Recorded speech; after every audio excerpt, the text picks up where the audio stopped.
আজকের যেই ঘটনাটি আপনাদের সাথে শেয়ার করব সেটি হচ্ছে লাশবাহী গাড়ির অ্যাম্বুলেন্সের একটি ঘটনা আপনাদের সাথে শেয়ার করব। সেই ঘটনাটি আমি শুনেছিলাম আমার এক কাছের বড় ভাইয়ের থেকে। সে তার এক বন্ধুর থেকে এই ঘটনাটি শুনেছিল। তো সে যখন শুনতে পারে যে আমি ভৌতিক ঘটনাগুলি আমাদের লিসেনারদের শোনাই, তখন সে আমার কাছে এটা শেয়ার করে। তো সেটাই আমি আপনাদের সাথে শেয়ার করতে যাচ্ছি। তো যদি কথার মাঝে কোনো ভুল ত্রুটি হয়ে থাকে বা হয়ে যায়, ক্ষমার দৃষ্টিতে দেখবেন। কথা না বাড়িয়ে চলুন মূল ঘটনাটিতে চলে যাওয়া যাক। আমি ভূত FM উইথ MJ আপনাদের সাথেই আছি। যদি আমার এই ভৌতিক ঘটনার চ্যানেলটি আপনাদের কাছে ভালো লেগে থাকে, অবশ্যই সাবস্ক্রাইব করে বেল আইকনটি ক্লিক করে পাশেই থাকবেন। ঘটনাটি আমি যখন অ্যাম্বুলেন্স চালাই তখনকার ঘটনা। আমি বরাবরের মতো সবসময় অ্যাম্বুলেন্স চালিয়ে লাশ এখান থেকে ওইখানে নিয়ে যাই।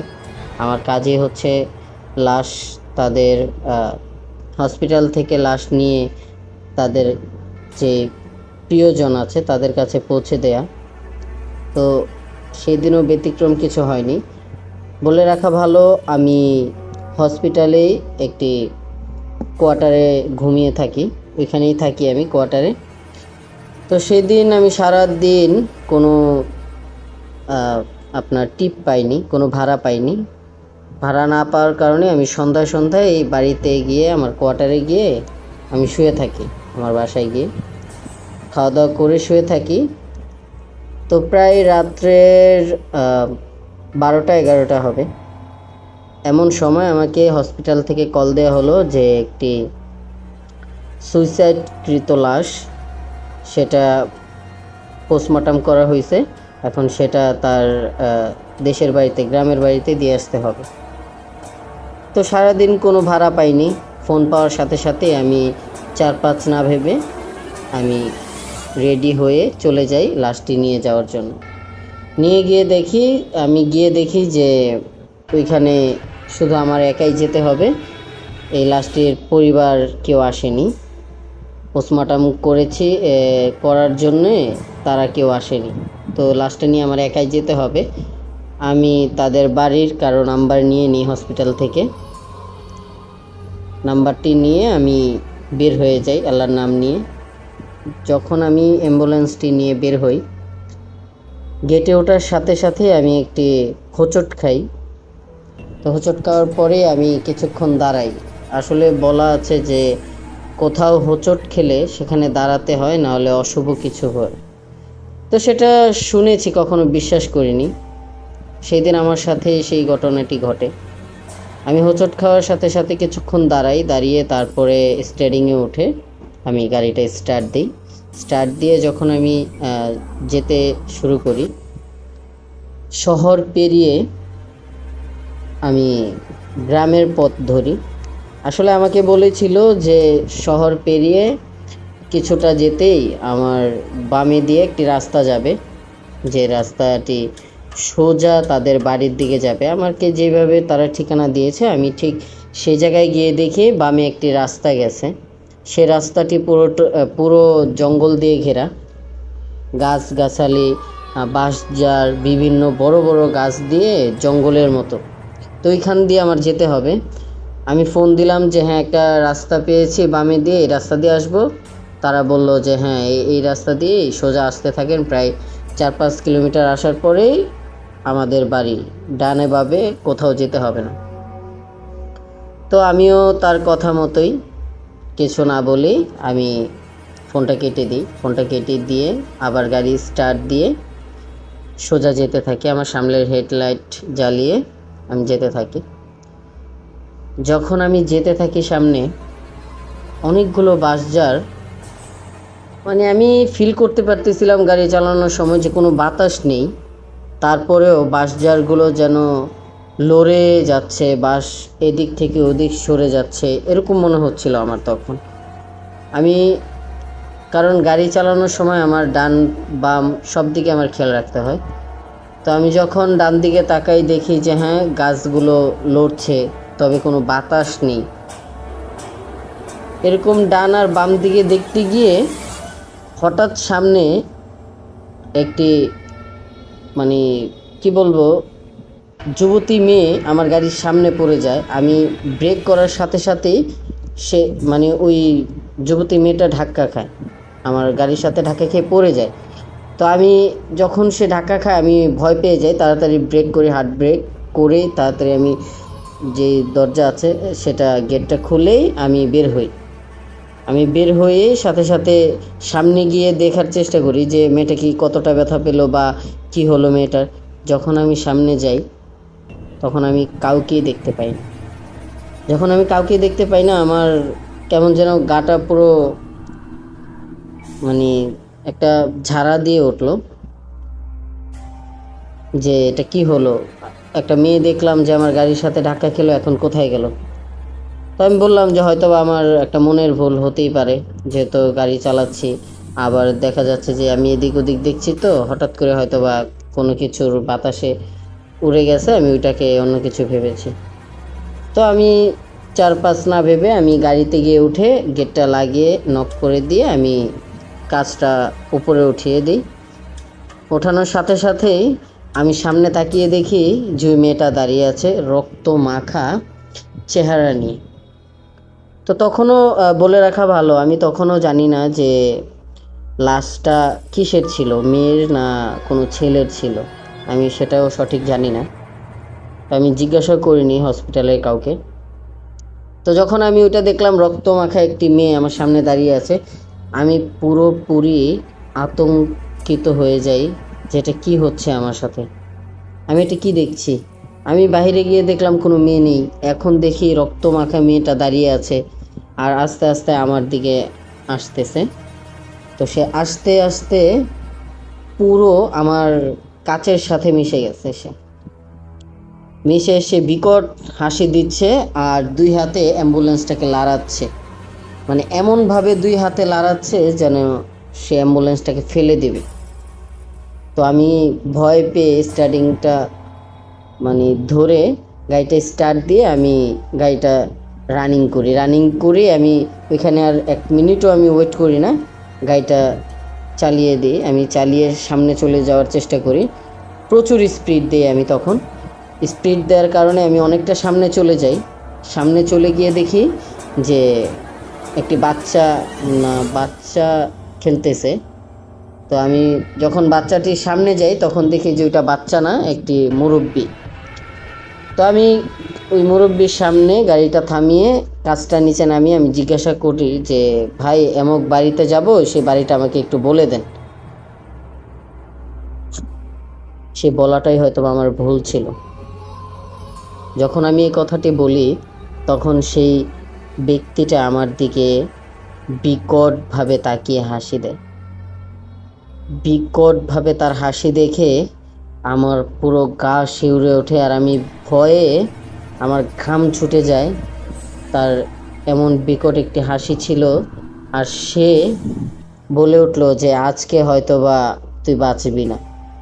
সে যখন এটা বলল আমার তখন মাথা পুরোটা জ্যাম হয়ে গেছে যে আমি এটা কি শুনতেছি। আমি তাড়াতাড়ি কাজটা লাগিয়ে আবার গাড়িটা রানিং করে আমি যখন সামনে যেতে থাকি, সামনে যেতে দেখি ওই মেয়েটা আবারও আমার সামনে চলে এসেছে। যখন মেয়েটা আমি দেখতেছি যে আমার সামনে আছে, হেডলাইটের আলোতে আমি পুরো স্পষ্ট দেখতে পারতেছিলাম মেয়েটাকে। আশেপাশে তাকিয়ে দেখি আমি একই জায়গাতেই আছি। এতক্ষণ গাড়ি চালালাম, গাড়ি চালিয়েও দূরে কোথাও যেতে পারিনি, আমি ওই জায়গাটাতে আটকে আছি। মেয়েটা আবারও আমার দিকে আসতেছিল হাসতে হাসতে। আমি পুরো ভয়ে কি করব বুঝতে পারতেছিলাম না। এমন সময় আমি আমার পিছনে আওয়াজ শুনতে পারলাম, যে আওয়াজটি ছিল কান্নার আওয়াজ। কে যেন কান্না করতেছে আমার পেছনে অ্যাম্বুলেন্সের মধ্যে। তখন আমি বলতে লাগলাম যে কে কান্না করতেছে। আমি এটা বলার সাথে সাথে আমার মাথায় একটা বিষয় চলে আসলো যে আমার সাথে তো লাশ ছাড়া আর কেউ নাই, আমি একা, কে কান্না করবে? তখন তো আমার ভয়ে পুরো ঘামে আমার শার্ট ভিজে যায়। আমি কি করব তখন বুঝতে পারতেছিলাম না। তখন বললাম যে যা হবার হবে, আমি এই মেয়ের উপর দিয়ে গাড়ি চালিয়ে চলে যাব। আমি গাড়িটা রানিং করি, গাড়িটা রানিং করে যখন গাড়িটা চালানো শুরু করি, মেয়েটার উপর দিয়ে আমি চলে যাই। আর ওই মেয়েটা তখন হাসতেছিল যখন পুরো সামনাসামনি, তখন মেয়েটা খুব বিকটভাবে মুখটা মানে খুব বড় করে হাসতেছিল সে। আর আমার ভিতরে কে যেন কান্না করতেছিল। আমি এইসব আর কানে না দিয়ে আমি সামনে গাড়ি চালাতে থাকি। গাড়ি চালাতে চালাতে চালাতে চালাতে দূরে একটি ঘর দেখি, যে ঘরে আলো জ্বলছিল, দূর থেকে ঘরটি দেখা যাচ্ছে।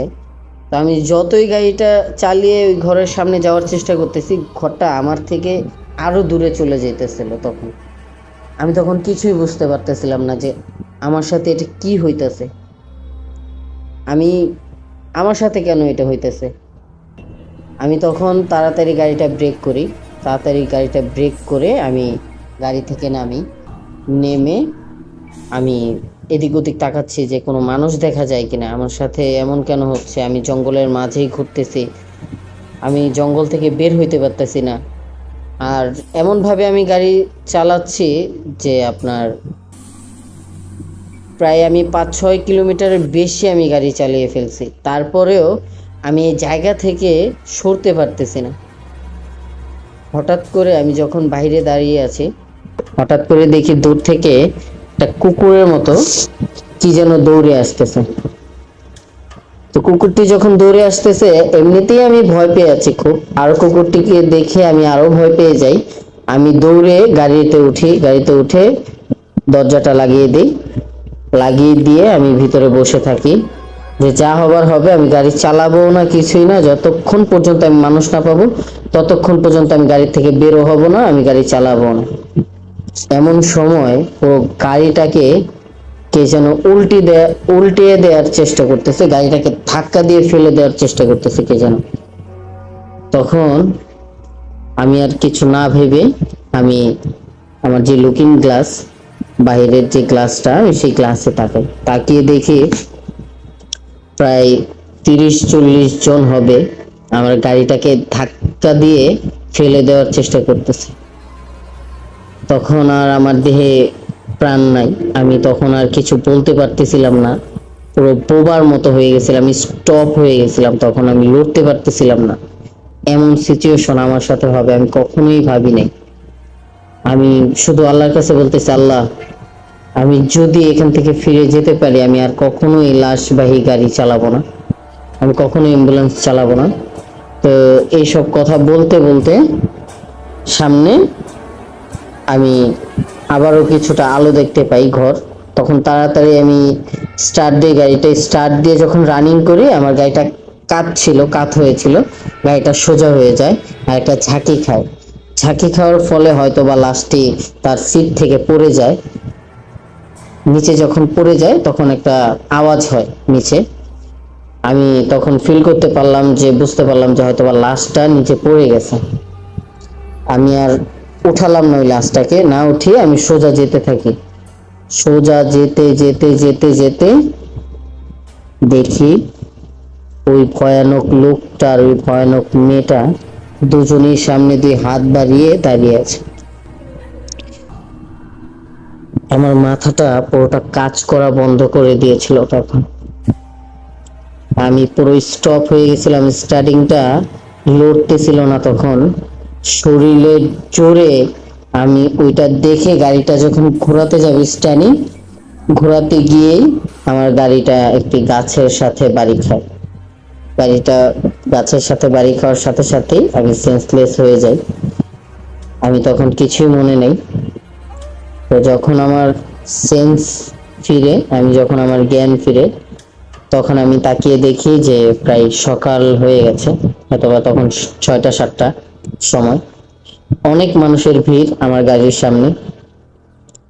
আমি তখন গাড়িটা লক ছিল, গাড়িটা খুলে আমি বের হই। বের হওয়ার সাথে সাথে লোকগুলো আমাকে জিজ্ঞাসা করতে থাকে যে ভাই আপনার কি হয়েছিল, আপনি কোথায় যাচ্ছিলেন, কে আপনি, কোথা থেকে আসছেন। এতগুলো প্রশ্ন শুনে আমি কিছুটা স্বস্তি পাই আর বুঝতে পারি যে না, আমি কোনো ঘুরে না, আমি হয়তোবা আল্লাহর অশেষ রহমতে হয়তোবা আমি বেঁচে গেছি। তখনই আমার মনে হয়, আমি তখনও কাউকে কোনো প্রশ্নের উত্তর দেইনি। আমার তখনই মনে হয় যে আমার পিছনে লাশটা আছে, যেটাকে আমি এখনো তার গন্তব্যস্থলে পৌঁছে দিইনি, তার প্রিয়জনদের কাছে এখনো লাশটি আমি হস্তান্তর করিনি। তো তাড়াতাড়ি গিয়ে আমি পিছনের দরজাটি খুলে দেখার চেষ্টা করি লাশটা ঠিক আছে কিনা। তখন দেখি যে না, লাশ নিচে পড়ে আছে, তবে লাশটা ঠিক আছে, কোনো প্রবলেম নাই। তখন আমি ওই লোকগুলোকে বললাম যে ভাই আমি এমন জায়গায় যাব, আমি এখানে আমার সাথে একটি ঘটনা ঘটে। তো তাদের কাছে আমি যখন শেয়ার করি আর ওই জায়গাটার নাম বলি যে জায়গায় আমি যাওয়ার জন্য রওনা দিয়েছিলাম, তো তখন তারা বলে যে ভাই আপনি তো সামনের পথে না গিয়ে পিছনের পথ দিয়ে চলে এসেছেন, আর আপনার কপাল ভালো যে আপনি বেঁচে গেছেন। কারণ লাশবাহী গাড়ি নিয়ে এসব ঘটনা যাদের সাথে ঘটে তারা বেশি অংশ মানুষেরই ক্ষতি হয়ে যায়। আল্লাহর অশেষ রহমত আপনি বেঁচে গেছেন। তবে এই পথ না, আপনি অন্য পথে, সামনের যে পথ আছে এখান থেকে বেরিয়ে আপনি এখানে যান। তখন দেখি পকেট থেকে ফোন বের করে যে আমাকে ওইখান থেকে অনেকগুলো কল দেওয়া হয়েছিল, আর আমার সারা শরীর ব্যথায় পুরো অবস্থা আমার খারাপ হয়েছিল। তখন আমি হসপিটালে ফোন দিই, ফোন দিয়ে বলি আরেকটা অ্যাম্বুলেন্স আনার জন্য, আমার অ্যাক্সিডেন্ট হয়। তো তখন হসপিটাল থেকে একটা গাড়ি আসে, আসার পরে ওই গাড়িতে উঠে আমি ওই ড্রাইভারের সাথে ওই লাশটিকে উঠিয়ে আমি তাদের প্রিয়জনদের কাছে আমি পৌঁছে দিই। তো সেদিন থেকে আমার পুরো শরীরের অবস্থা খারাপ ছিল। আমি অনেক দিন যাবৎ বিছনায় পড়েছিলাম, আমি হাঁটতে চলতে পারিনি। সেদিন থেকে অনেকটাই অসুস্থ হয়ে পড়ি। এখন আলহামদুলিল্লাহ আপনাদের দয়ায় ভালো আছি। তবে সেদিনের পর থেকে আমি লাশবাহী গাড়ি চালানো বাদ দিয়ে এখন ছোটখাটো একটি ব্যবসা করছি। তো সবার কাছে দোয়া চাই। আর প্রিয় লিসেনার্স, জানি না কতটুকু গুছিয়ে আপনাদেরকে ঘটনাটি শোনাতে পেরেছি। আসলে প্রতিনিয়তই আমি বলি, প্রতিনিয়ত যাদের সাথে ঘটনাগুলি ঘটে তারাই উপলব্ধি করতে পারে যে তার সাথে কি ঘটছে। আর যাদের সাথে ঘটেনি বা যারা বিশ্বাস করে না তারা কখনো ফিল করতে পারবে না, উপলব্ধি করতে পারবে না যে এই ঘটনাগুলি বা এই মুহূর্তগুলি কেমন হয়। তো চলুন বেশি কথা না বাড়িয়ে আমরা দ্বিতীয় ঘটনাটিতে চলে যাই। দ্বিতীয় ঘটনাটি আমার এক লিসেনার থেকে, মানে লিসেনার আমাকে ইমেলে পাঠিয়েছিল তার ঘটনাটি। তার নাম এবং তার অ্যাড্রেস আমাদেরকে দিয়েছে। এই প্রথম কোনো লিসেনার্স আমাকে ইমেল করে তার ভৌতিক ঘটনা আমাকে পাঠিয়েছে। প্রথমে ধন্যবাদ জানাবো আমার প্রিয় লিসেনার্সকে, সোহেল ভাইকে, যে সোহেল ভাই তোমাকে অসংখ্য ধন্যবাদ। তুমি আমাদের ভূত এফএম উইথ এম যে চ্যানেলটিকে ভালোবেসে পাশে আছো এবং তোমার ভৌতিক ঘটনাটি আমাদের কাছে শেয়ার করেছো।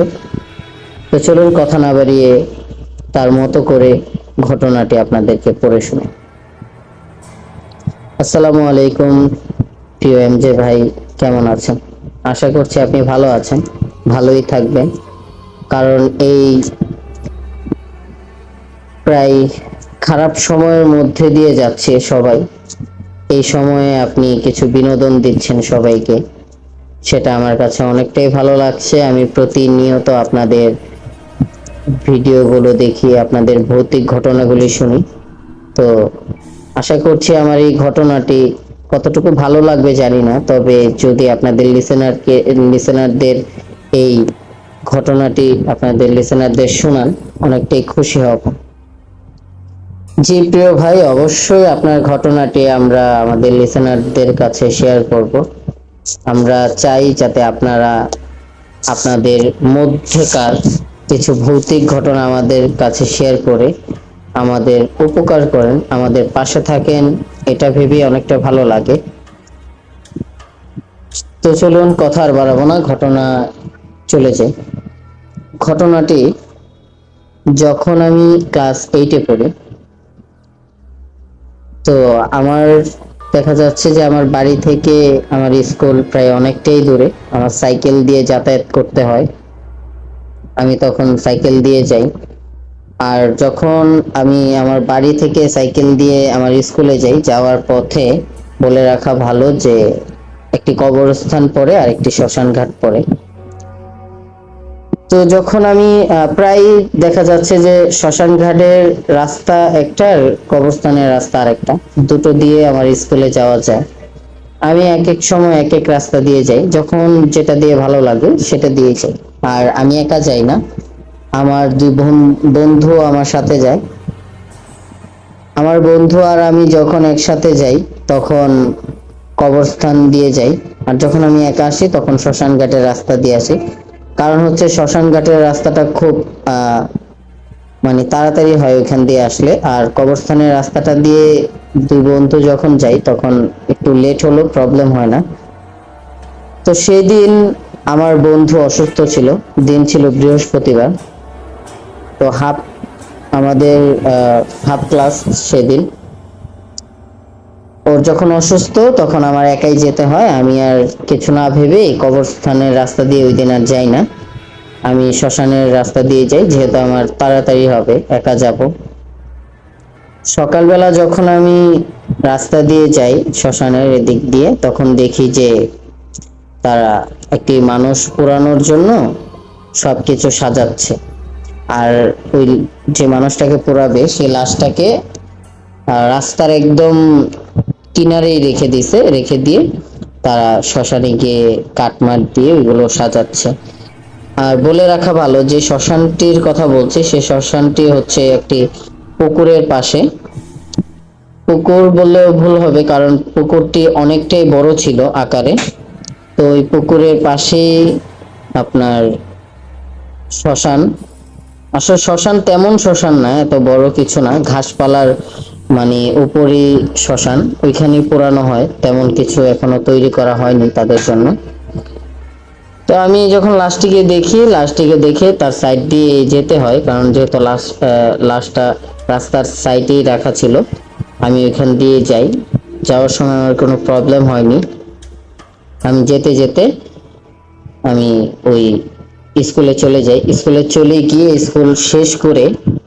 ক্লাস শেষ করে যখন আমি স্কুল থেকে ফিরবো প্রায় 2টা বাজে, তখন আমাদের 4টা পর্যন্ত স্কুল হয়। তো বৃহস্পতিবার দিন হাফ, আমরা সবাই জানি।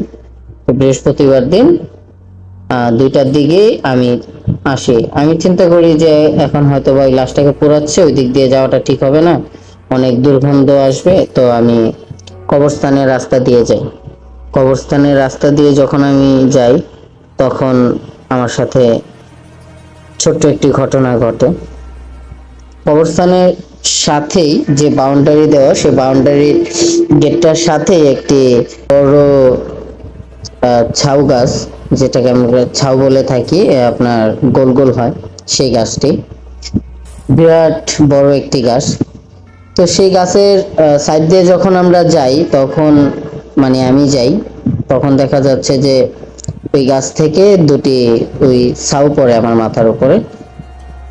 পড়ার সাথে সাথে আমার চেনটাও পড়ে যায়, সাইকেলের চেনটা যখন পড়ে যায় আমি নেমে যাই ওই গাছটার সাথেই, গেটটার সাথেই আমি সাইকেলটাকে হেলান দিয়ে আমি চেনটা লাগাই। যখন আমি চেনটা লাগাই তখন আমি শুনতে পেলাম কে যেন আমার নাম ধরে ডাকতেছে। যখন আমার নাম ধরে ডাকতেছে আমি খুব মন দিয়ে ডাকটা শোনার চেষ্টা করলাম যে কে আমাকে ডাকতেছে। আমি পিছনে ফিরে দেখি কেউ নেই। কে আমাকে ডাকবে, কেউই নেই। তখন আমি আর 4-5 না ভেবে আমি উঠে পড়ি সাইকেলে, চেনটা লাগিয়ে উঠে আমি আবার সাইকেল চালানো শুরু করি। সাইকেল চালাতে চালাতে আমি কবরস্থান একটু পার হই। পার হওয়ার সাথে সাথেই দেখি যে আবার কে যেন আমাকে ডাক দিছে। আমি শুনতে পাই কে যেন আমাকে ডাক দিছে। আমি আবারও পিছে সাইকেলটা চালানো বাদ দিয়ে আমি পিছনে তাকিয়ে দেখি, আবারও দেখি কেউ নাই। তো আমি মানে ভাবতে থাকলাম যে কে আমাকে ডাকবে, আমাকে এইভাবে কে ডাকবে। আমি এটা যখন ভাবতেছি তখন আবারও শুনতে পেলাম যে একদম আমার কাছাকাছি এসে আমার নাম ধরে ডাক দিল। আমি তখন পেছনে ফিরে তাকিয়ে আমি একদম ভয় পেয়ে যাই। একটি সারা শরীর পুড়ে গেলে একটা মানুষের দেহ যেরকম হয়ে যায়, ঠিক তেমন একটি দেহ আমার সামনে এসে আমার নাম ধরে ডাকতেছে, আর আমার সামনে দাঁড়িয়ে আছে আর আমার নাম ধরে অবিরত ডাকতেই আছে সে। তখন তার ডাকের স্পিড আরো বেড়ে যায়, আরো জোরে ভয়ানক ভাবে আমাকে ডাকতে থাকে। আমি এই দৃশ্য দেখার সাথে সাথেই আমি সেন্সলেস হয়ে যাই। তো যখন সেন্সলেস হয়ে যাই, আমার আর কিছু মনে নাই। তখন আমার যখন জ্ঞান ফিরে, আমি দেখি যে কয়েকটা লোক আমাকে মাথায় পানি দিয়ে আমাকে জ্ঞান ফিরাইছে। তো তারা তখন আমাকে নিয়ে বাড়িতে যায়। বাড়িতে যাওয়ার পরে আমি আমার আম্মু আব্বুকে সব খুলে বলি যে আমার সাথে এমন একটি হয়েছে। তো সেই থেকে আমরা ওই জায়গাটা পরিবর্তন করে ফেলি। আমার ভালোর জন্য আমার আব্বু আম্মু ওই জায়গাটা পরিবর্তন করে ফেলে, এখন আমরা ঢাকায় আছি। তো যদি আমার এই ভৌতিক ঘটনাটি বা ছোট্ট একটি ঘটনা আপনাদের কাছে ভালো লাগে, অবশ্যই এই চ্যানেলটিকে সাবস্ক্রাইব করে পাশে থাকবেন। অসংখ্য ধন্যবাদ, অসংখ্য ধন্যবাদ প্রিয় ভাই তোমাকে, আমাদেরকে এত সুন্দর একটি ঘটনা দেওয়ার জন্য। তোমার কাছে কৃতজ্ঞ জানাচ্ছি, আন্তরিক কৃতজ্ঞ। আর আমাদের প্রিয় লিসেনারদেরকে বলতে চাই, যদি আমাদের এই ভৌতিক ঘটনাগুলি আপনাদের কাছে ভালো লাগে, অবশ্যই অবশ্যই আপনার জীবনের সাথে ঘটে যাওয়া, আপনার ফ্যামিলির সাথে ঘটে যাওয়া, আপনার পাড়া প্রতিবেশীর সাথে ঘটে যাওয়া, আপনার দাদা দাদি, নানা নানি বা চাচাদের সাথে ঘটে যাওয়া যে ভৌতিক ঘটনাগুলি আমাদের সাথে শেয়ার করতে পারেন। আমাদের সাথে ভৌতিক ঘটনা শেয়ার করার জন্য আমাদের ডিসক্রিপশনে ইমেল অ্যাড্রেস দেওয়া থাকবে, সেইখানে আপনার নাম, আপনার পেশা এবং আপনার লোকেশন দিয়ে আপনার ঘটনাটি লিখে পাঠিয়ে দেন। অবশ্যই আমরা সেটি প্রচারযোগ্য হলে আমরা প্রচার করব। এবং যদি আমাদের চ্যানেলটি আপনাদের কাছে ভালো লাগে, অবশ্যই চ্যানেলটিকে সাবস্ক্রাইব করে বেল আইকনটি ক্লিক করে পাশে থাকবেন। আসসালামু আলাইকুম। আজকের মতো বিদায় নিচ্ছি। শুভরাত্রি।